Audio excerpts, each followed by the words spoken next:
I still remember the day as if the air itself had turned heavy with secrets. The funeral had barely ended. The scent of lilies lingered in the old stone church, and people shuffled toward the reception room where coffee urns hissed and silver trays clinked. My sister leaned close, her voice coated with sugar but sharpened like a blade. "Half of your $2 million estate is mine," she said.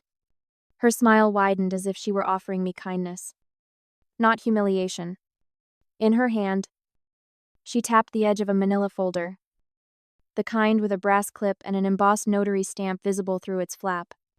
I felt the paper in my own grip grow damp. My copy of the will weighed more than paper should. It felt like history, betrayal, and survival pressed into thin sheets. For a heartbeat, the room blurred. The chatter of neighbors, the scrape of chairs, the hollow laughter of distant cousins, all of it muffled as if I had slipped underwater. I stood among family. Yet I was alone. The first stage is always shock. It arrives like thunder, sharp and electric. But it quickly melts into something quieter, that hollow solitude that comes when you realize the people meant to shelter you have chosen to strip you instead. I let my eyes drift over the crowd. Relatives lifted cups, their rings catching the light. Acquaintances shook hands as though grief were a social function. They wore masks of civility, the kind that hide envy and greed beneath small talk about the weather. No one noticed me. That is the third stage, false cheer pressed down like a lid on boiling water. And finally, beneath all of it, anger smoldered. Not the noisy kind, but the deep ember that glows unseen, to be treated as invisible while your life is carved into shares. While your work and pain are claimed by someone else, it breeds a fire that waits. I straightened, folder still clutched, and whispered to myself, "So this is what family means to them." The lawyer had not yet read the full testament. The words of the deceased remained sealed in his leather briefcase. But already the battle lines were drawn across polished wood floors and flower arrangements. I looked at my sister, her pearls catching the light, her lipstick impeccable even at a funeral. She believed herself untouchable. What she did not know was that paper could speak, signatures and dates could shatter lies, and truth, though patient, does not vanish. "I will explain in a moment," I murmured inside my mind. "The story is long, but every thread matters. If you have ever been dismissed by those who should have lifted you up, if you have ever felt invisible at your own table, you know what I mean. Tell me where you are listening from. And stay with me. We need to talk about families and money." When I think back, the signs were there long before the funeral. Long before the folder with its notary stamp landed in my hands. Childhood has a way of hiding cruelty behind routine. But once you are older, the patterns come into focus, like stains revealed in sunlight. I was the younger child. That meant second place from the start. My parents liked to call my sister their investment, as if she were a stock destined to rise while I was a side account. Useful only when convenient. She took piano lessons, wore dresses bought from catalogs with French names, and traveled to summer programs in New England. I worked afternoons, stacking groceries, and evenings, folding laundry at the dry cleaner. At 16, while she studied violin under a teacher flown in from Boston, I was bagging fruit at the market. I brought home crumpled bills to hand over to our mother. "For the house," she said, never looking me in the eye. Meanwhile, my sister returned from her lessons to applause, her recital programs already pinned on the refrigerator. One night, when I was still a teenager, a family friend held a birthday party. The tables were draped in linen, candles flickered, adults clinked glasses of champagne. I can still hear the moment it happened. My mother raised her glass and said, clear enough for the whole room to hear, "Only one of our children deserves serious investment. The rest can find their own way." The words landed heavier than the crystal stemware in her hand. People chuckled awkwardly, glancing at me, and then looked away. I tried to smile, tried to vanish into the wallpaper, but the shame burned hotter than any flame. That was not the only time. Humiliation became a pattern woven into dinners. holidays, even church picnics. Whenever my sister needed something money for a new course, tuition for a conference, our parents produced it like magic. When I asked for help with my community college fees, they laughed. You can manage on your own. You're not cut out for the big stage anyway. I managed. Yes. I scraped together shifts at diners and libraries. I learned to survive on black coffee and secondhand books. My classmates had families sending care packages. I had envelopes filled with overdue bills. Yet somewhere in that grind, I developed a skill my sister never did: the ability to endure. To work until something solid took root. What my parents did not know was that I kept records. I saved bank slips, tuition receipts, and even an old voicemail where my mother admitted she had used my college fund to cover my sister's more promising education. At the time, I held on to these things not with a plan for revenge, but as proof that I was not crazy, that my memory of being left behind was not some invention. Years passed, and while my sister paraded through family dinners with new handbags and stories of trips abroad, I built my life in silence. I worked 3 jobs, then 4. I walked home in the rain with textbooks tucked under my jacket so they would not warp. And slowly, brick by brick, I created something of my own. But humiliation has a way of lingering. Even when I stood in my own apartment, even when I signed my own paychecks, echoes of that party lingered: the sound of my mother's voice, declaring me unworthy.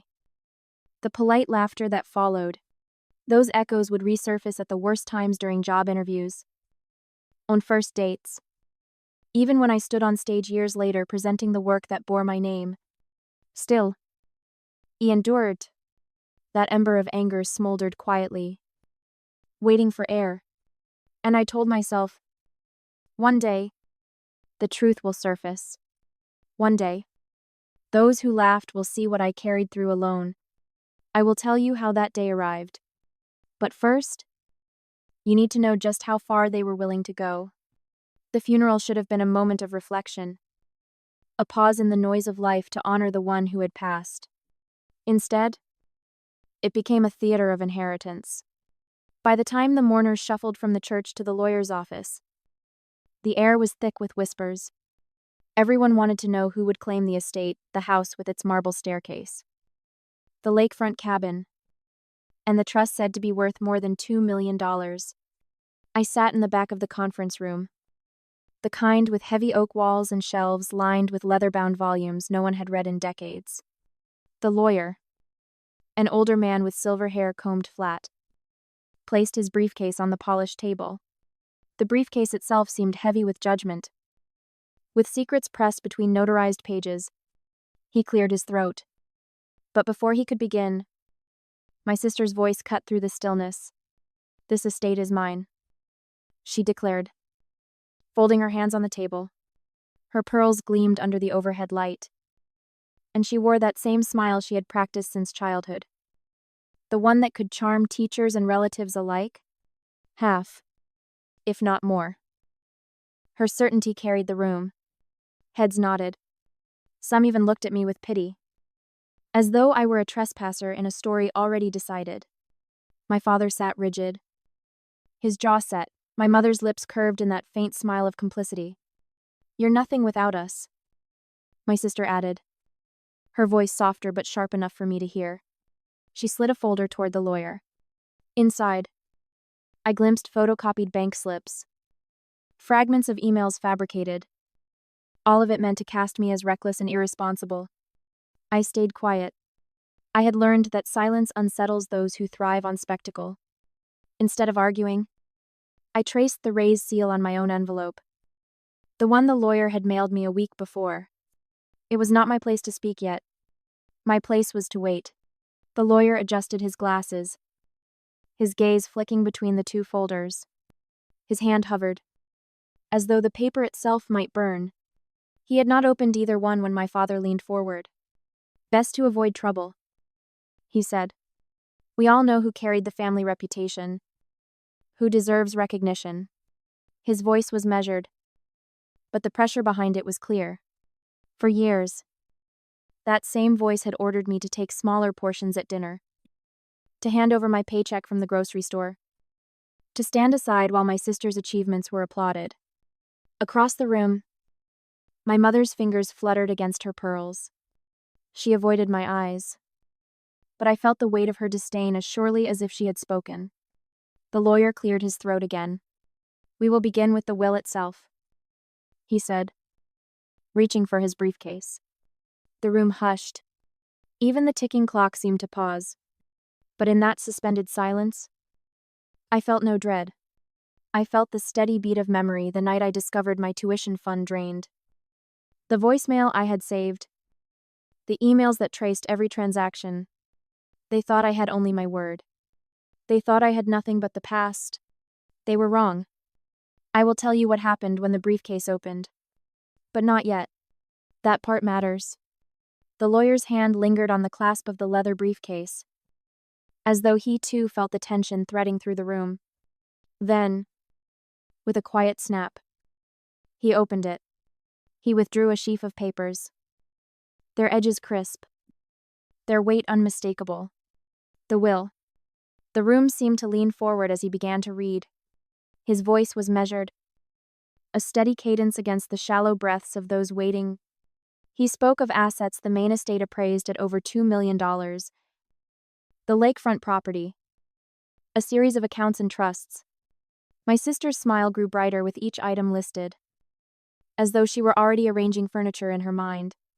But then came the line that silenced her. I, the undersigned, leave the estate in its entirety to the individual who demonstrated independence and resilience, the one who built without relying upon family resources. To my younger child. The words landed like stone dropped in still water. My sister's smile faltered. Her hand gripped the arm of her chair until the knuckles whitened. A ripple of murmurs traveled across the room. My father's face darkened. My mother's lips pressed into a thin line. That cannot be right, my sister snapped. Leaning forward, she shoved her folder toward the lawyer. These records prove she squandered every opportunity. Look at the transfers.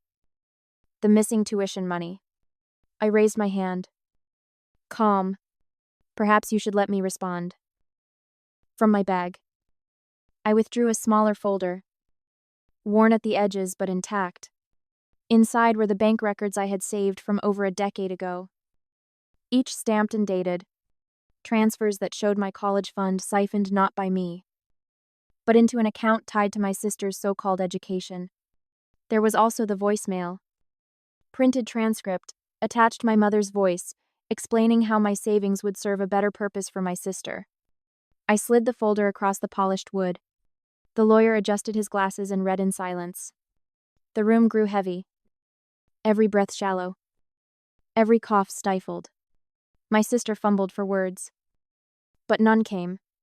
From the corner of the room, a cousin raised his phone. I realized then that the scene was being recorded, that the whispers would not remain contained within these oak-paneled walls. Truth has a way of spreading when it is sharp enough. You fabricated evidence, the lawyer said finally, his voice quiet but resolute. He closed her folder and pushed it aside. The will stands. The estate belongs to her. My sister rose so quickly, her chair toppled. This is theft. Everyone knows I carried the family name, that I was the success. She was nothing. Her voice cracked, but it was too late. The performance was over. A doctor from the funeral crowd whispered to another. Pointing at the papers, an old neighbor shook his head, muttering about shame. The fragile mask my sister had worn for years lay shattered, fragments glittering in the silence. And then came the sound, quiet at first, then spreading. The click of phones capturing photos. The buzz of a message posted to social media. By the end of the hour, the story would race across screens, the false air exposed at the reading of the will. I did not need to shout, nor to gloat. The truth had spoken louder than any revenge I could have scripted. Still, as I gathered my folder and stood, I knew this was not the end. Public exposure is a wound, but real consequence comes later. But I will tell you about that in the next part. By the time I stepped out of the lawyer's office, the story was already running free in the world. It traveled faster than whispers in a churchyard, faster than gossip over coffee cups. Phones had captured my sister's outburst, her folder of false papers, her voice breaking when the will stripped away her pretense. Within hours, the clip appeared on social feeds, titled in bold words, "Heir Exposed at Will Reading." I sat at my kitchen table that evening, the folder of genuine records resting beside a half-empty mug of tea. My phone buzzed without pause, messages from colleagues, from distant acquaintances, even from strangers. Some offered congratulations, others disbelief. A few simply wrote, "We always knew." The local newspaper called the next morning. By then, the video had gathered hundreds of thousands of views. They wanted a comment. I declined. But their story ran anyway. My sister's name appeared in print beside the word fabrication. The family that had once boasted of her every recital and accolade now faced the weight of public scrutiny. I thought back to my younger years, to the nights when I trudged home from double shifts with textbooks pressed against my chest. No one had cheered then. No one had asked if I was all right. And yet here I was, my silence finally given voice by documents and truth. At work, colleagues approached me cautiously. "Is it true?" one asked. All of it, I nodded. There was no need for embellishment. Facts carried their own authority. Meanwhile, my sister's world unraveled. The company where she worked, one that prized reputation as much as skill, could not overlook the headlines. She was placed on leave first, then dismissed quietly. Though there was nothing quiet about the news once it reached social platforms. Invitations to society gatherings evaporated. Friends who had once basked in her charms stopped returning calls. For years, she had been the center of the room, the one our parents introduced proudly while I stood forgotten. Now, she was the subject of hushed conversations, her name paired with words like deceit and scandal. My parents tried to contain the damage. They sent carefully crafted messages to relatives, insisting it was all a misunderstanding. But the more they spoke, the clearer their desperation became. In one message, my mother wrote, she was always jealous of her sister's success. I smiled faintly when I read it. The old script, played once too often, no longer convinced anyone. Public exposure is a peculiar kind of justice. It does not rebuild what was broken, but it shines a light on the shadows where lies once hid. And though I had not sought to humiliate them in front of the world, the truth had its own momentum. One evening, as the sun dipped low and the estate papers lay spread across my desk, I thought about revenge. Was this enough, the viral story? The ruined facade? The silence that now greeted my parents at community events? Or did I owe the past something more deliberate? I opened my old file drawer and laid out the records once more. Bank slips, tuition transfers, the voicemail transcript. Each document was a brick in the wall of evidence. If I wanted, I could send copies to the authorities. There were whispers already of questionable billing practices at their clinic, irregularities buried under years of trust. I tapped the papers lightly, listening to the rustle. Perhaps the time had come to do more than expose. Perhaps it was time to hold them accountable. But that decision carried weight, and I knew better than to act in haste. Sometimes the sharpest form of revenge is not noise, but precision. I will tell you how I chose my path. The storm outside my window that night mirrored the storm within me. Rain tapped against the glass in steady rhythm, as if reminding me of those years when I trudged home drenched and unseen. On my desk lay the estate documents, the trust now fully in my name, and beside them the folder of evidence I had kept hidden for so long. I ran my fingers along the edges of the paper's bank slips yellowed by time. Transcripts of old voicemails, emails preserved like fossils of betrayal. Each page told the same story. My parents had siphoned away the money meant for my education and funneled it into my sister's glossy path. For years, I carried these papers as silent witnesses, proof for no one but myself. Now they had become weapons. It would have been easy to forward copies to the state board, to investigators already sniffing around the family clinic. Rumors of irregular Medicare billing had surfaced more than once. An anonymous tip with hard evidence could unravel everything my parents still clung to. I thought about it long into the night. I pictured the clinic doors shuttered, the nameplate removed, the whispers of fraud following them wherever they went. The image satisfied something deep in me, something that had grown hungry through years of humiliation. But satisfaction and wisdom are not always the same. The next morning, I spoke with Marin, my partner, the one who had stood by me through every storm. Do I burn it all down? I asked. Or do I let them stew in what the world already knows? Marin considered for a long while before answering. Sometimes the greatest punishment is living in the shadow of truth. They wanted to erase you. Now you are the one standing in daylight. And they are left to squint from the dark. The words lingered. I realized I did not need to swing the final blow. The exposure already carved deep. My sister's reputation had collapsed. My parents' clinic faced the scrutiny of neighbors who once trusted them blindly. And me, I had the estate, the proof, and the quiet dignity of survival. Still, I did not want to leave the matter in silence. Justice, I decided, should not always be about destruction. Sometimes it can be about construction, about building what was denied. So I gathered the papers again. Not to send to investigators, but to preserve in my own record. Then I opened a new folder on my desk, blank sheets. Open. And an idea that had taken root. A scholarship. A fund for students like me. Those who had been overlooked or discarded by families chasing brighter stars. With part of the estate, I began drafting the outline 20 students each year. Full tuition and mentorship. A chance to build without begging for scraps. The irony struck me. My parents had taken my education to feed my sisters. Now I would use their estate to nourish the education of many. The first announcement went out quietly, but within weeks, local papers picked it up. Heir establishes first-generation scholarship. The story carried none of the venom of scandal, but it spread nonetheless.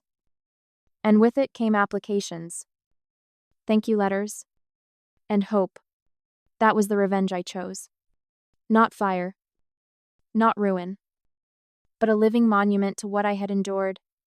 Let my parents and sister watch as each year, students carried forward under a name they had tried to bury. And still, I kept the folder of evidence close, not to wield recklessly, but as a reminder truth remains. Waiting. Should the need ever arise? I had thought revenge would taste sharp, like iron on the tongue. Instead, it settled warm, like the first sip of tea after a long storm. Months passed, and the noise that had once surrounded the scandal began to fade. News cycles moved on, as they always do. Yet within our family, silence grew louder than any headline. My phone remained quiet, no calls from my parents, no messages from my sister. At first, I welcomed the calm. But silence has a way of carrying its own weight. Then one afternoon, a letter arrived, cream-colored envelope. My name written in handwriting. I recognized instantly my sister's lect. I held it for a long time before opening, as if the paper itself might burn. Inside, her words spilled across the page, careful but trembling. She admitted what we both knew, that she had stood on the foundation of my sacrifice. That our parents had convinced her my intelligence was a threat, my independence an insult. She wrote that her husband had left her, that the clinic was under investigation, that she had nothing left but regret. She ended with 3 words, I am sorry. I read the letter twice, then folded it back into the envelope. My hands did not shake. I felt no surge of triumph, no bitterness sharp enough to wound, only a strange calm, as though hearing her confession had confirmed what I already carried in my bones. That night, I showed Marin. Will you answer her? Marin asked. No, I said softly. Not with words. She knows what she needs to know. And I know what I need to know. But still, I wanted to do something. So I sat at my desk and began writing not to her, but for the future. A mission statement for the scholarship I had founded. Clear. Simple lines: education for those without family support. Mentorship for those abandoned or underestimated. When I was done, I sealed the document in a Mednova envelope and placed it beside my sister's letter. 2 pieces of paper. 2 kinds of legacy. Weeks later, I attended a medical technology conference in Chicago. Our company's booth drew a steady crowd: doctors, administrators, curious students. Amid the bustle, I caught a glimpse of her. My sister. She was not dressed in pearls or designer shoes this time, but in plain scrubs. She stood quietly at the back of a lecture on medical coding, clutching an application form, the same internship I had mailed anonymously weeks earlier. Our eyes met across the hall. No gasps. No spectacle. Just quiet recognition. I gave a small nod. Not forgiveness. Not reconciliation, just acknowledgement. She returned it. Her eyes bright with something new. Perhaps determination. Perhaps desperation. We did not speak. Some relationships are completed, not continued. And that was enough. When I returned home, the garden waited for me. Lumi, our child, ran between the raised beds with a watering can too large for small hands, drenching both plants and shoes. Marian carried lemonade, smiling in that steady way that reminded me what mattered. I knelt in the soil, pressing new seedlings into the earth. Some plants do not grow well beside others, I told Lumi, showing how to space them. Like people, the child asked, tilting their head. I kissed the crown of their hair. Yes, like people. The sun slanted golden across our yard. Inside, the scholarship applications lay stacked on my desk. Outside, life grew messy, fragile, real. Justice had taken a form I never expected. Not thunder, not fire, but growth. It has been nearly a year since the will was read, and the memory of that oak-paneled room no longer haunts me. Time has a way of sanding down even the sharpest edges. Yet some moments remain etched in full color: the sound of the lawyer's voice, the way my sister's chair toppled, the weight of the folder in my hands. Those memories remind me of where I came from. But they no longer chain me. The estate is mine now. At first, I struggled to walk its halls. The house with its marble staircase felt foreign, as though it had been built for someone else. Portraits of stern ancestors stared down from gilded frames, as if judging my right to be there. For weeks, I slept in only one room, unable to claim the rest. But slowly, I began to see it differently. Not as a monument to their pride, but as a tool for what I might build. I sold the lake house. Its wooden dock and glass windows had always belonged to Summers I was never invited to share. The sale brought in nearly $1 million. That money became the cornerstone of the scholarship fund. Now, 20 students each year will have what I was denied. Tuition fully covered. Mentorship included. Dignity intact. Applications poured in faster than I expected. Letters from young people whose stories mirrored mine, working late shifts, caring for siblings, scraping together coins for textbooks. One wrote, "I thought no one like me would ever have a chance." Another said, "I want to prove my family wrong." The way you did, reading those words, I felt something I had not in years: a sense of purpose that stretched beyond survival. The scholarship ceremony was held in a modest auditorium, nothing like the grand reception halls where my sister once performed. Yet to me, it was brighter. The stage was filled with faces lit not by chandeliers but by hope. I shook each student's hand, handed each a certificate, and whispered, "This is only the beginning." My parents did not attend. Neither did my sister. Perhaps they saw the announcement in the paper, Perhaps not. By then, it no longer mattered. Their silence was its own confession. Still, there are nights when the past creeps back. I find myself lying awake, recalling the rain-soaked evening when they told me to leave. The suitcase heavy in my hand. I remember the sting of their words. You are not Stanford material. You will never be more than a burden. For a long time, those words burrowed into me, shaping how I saw myself. But now, when I hear them in memory, I smile. Because they were wrong. Terribly wrong. Marin often reminds me that revenge can be subtle. Not the fireworks of scandal, but the steady, undeniable truth of living well. Together, we have built a home that hums with laughter, a company that thrives on innovation, and a family that measures worth not by appearances but by resilience. Lumi grows taller each day, asking questions that tumble faster than I can answer. Sometimes, while watering the garden or helping mix pancake batter, Lumi will ask, Mom, are those people still your family? I pause. Then answer honestly. They are relatives. Family is different. Family is who stays, who believes, who lifts. The estate no longer feels haunted. We filled its rooms with new furniture, new photos, new memories. Where once stood portraits of solemn ancestors, now hang drawings, Lumi taped proudly to the wall, bright suns, crooked houses, stick figures with smiling faces. The marble staircase echoes not with cold footsteps but with the sound of running shoes and giggles. And yet, I did keep one relic. In my study, locked in a small drawer, lies the folder of evidence, bank slips, transcripts, every proof of betrayal. I do not open it often, but knowing it rests there, silent and undeniable, comforts me. It reminds me of how far I came, of what truth can do when wielded with patience. Sometimes I wonder if my sister ever thinks of me. I imagine her working quietly in scrubs, perhaps taking classes in the evenings, perhaps trying to start anew. I wish her no harm. But I do not wish her back into my life either.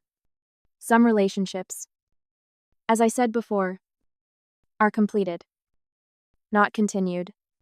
As for my parents, the investigation into their clinic did not end quietly. Reports surfaced of irregular billing practices, and though I had no hand in pushing it forward, the consequences found them all the same. Their names, once respected in our small town, became associated with deceit. They moved away quietly, leaving behind the very reputation they once guarded so fiercely. I did not attend their farewell. My life had moved elsewhere, into a space they could not touch. My revenge was not in watching them fall, but in building something enduring beyond their reach. One evening, as the sun bled orange across the horizon, Marin and I sat on the porch, glasses of iced tea sweating in the heat. Lumi chased fireflies in the yard, laughter rising like music. Marin turned to me and said, Do you ever wish it had been different? I thought for a long moment. Sometimes, but then I think if it had been different, I might not have built this life. I might not have understood the value of resilience, or the importance of truth. Pain carved the path, but love paved it afterward. Marin nodded, and silence settled between us. Not heavy, but peaceful. The estate lights flickered on, illuminating the garden. New seedlings sprouted where old weeds once grew. That, I realized, was the truest image of my life, planting where others had stripped, growing where others had scorched. If you believe I made the right choice choosing measured justice over destructive revenge, then say so. Comment right. But if you think there was another way, a bolder way to handle betrayal, I invite you to share it. For now, I close this chapter not with bitterness but with clarity. My story is no longer about them. It is about the life I built, the students I help, the family I hold dear, and that, at last, is enough.